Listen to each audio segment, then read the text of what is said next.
जी हाँ, नमस्कार। आपका हमारे इस चैनल पर हार्दिक स्वागत है।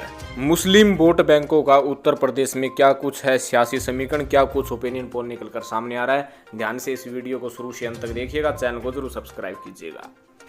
कमेंट करके जरूर बताइएगा कि अब की बार यूपी में किसकी बनेगी सरकार।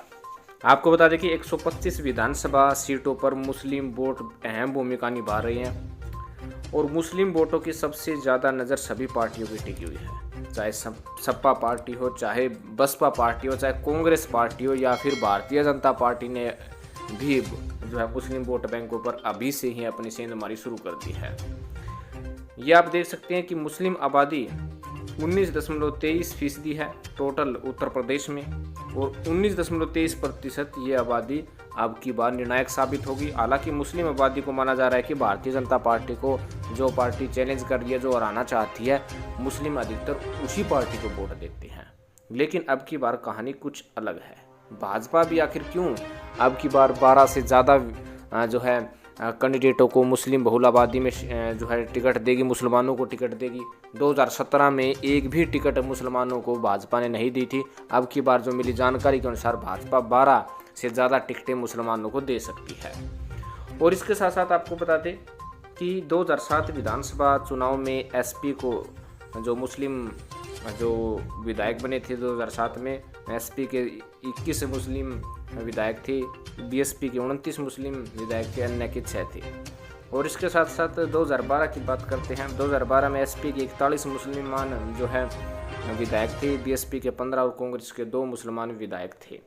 और इसके साथ साथ अगर हम 2017 की बात करें तो 17 एसपी के जो है मुसलमान विधायक हैं। वर्तमान में कांग्रेस के 2 हैं और बीएसपी के 5 मुसलमान विधायक हैं। मुसलमान विधायकों का बहुत ही महत्वपूर्ण रोल है और उन्हीं के कारण ही वोट बैंक जो है बनता और बिगड़ता भी रहता है।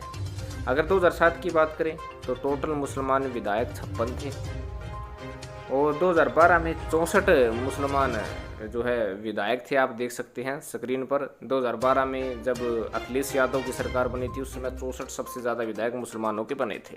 लेकिन 2017 में यह 64 से 24 मुसलमान विधायक ही रह चुके थे। लेकिन अब जो योगी ने भी मुसलमानों को रिझाने के लिए एक बड़ा कह सकते हैं कि एक नया रास्ता खोजा है।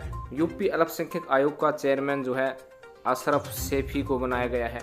और जो भारतीय जनता पार्टी जो मुसलमानों के वोट बैंक को सेंधमारी कर रही है, वो मुसलमानों का जो गरीब तबका है, जो गरीब जो मुसलमानों की बिरादरी है, उनको रिझाने की कोशिश कर रहे हैं। अशरफ सैफी को भी जो है चेयरमैन बनाया है और अशरफ सैफी कई ऐसे ज़िलों में अभी से ही जाना शुरू कर दिया है जहां पर मुसलमान बहुल जो है इलाका है, जहां पर अब की बार भाजपा वहां से टिकट भी देने की तैयारी कर ली है। और इसके साथ साथ राष्ट्रीय अल्पसंख्यक आयोग की कमान यूपी से ही जो है मुसलमान आतिफ रशीद को दे दी है और उन्हें अन्य जिम्मेवारी भी जल्द योगी सरकार दे सकती है।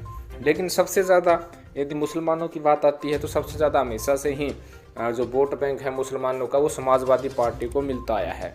समाजवादी पार्टी का अच्छा खासा जनाधार मुसलमानों पर देखा जाता है। यादव और मुसलमान का वोट बैंक पहले जो है एक तरफा जो है समाजवादी पार्टी को आता था, जिसके कारण उन्हें पूरा फ़ायदा होता था। कई बार सत्ता में भी उन्होंने जो है स्वाद चखा है।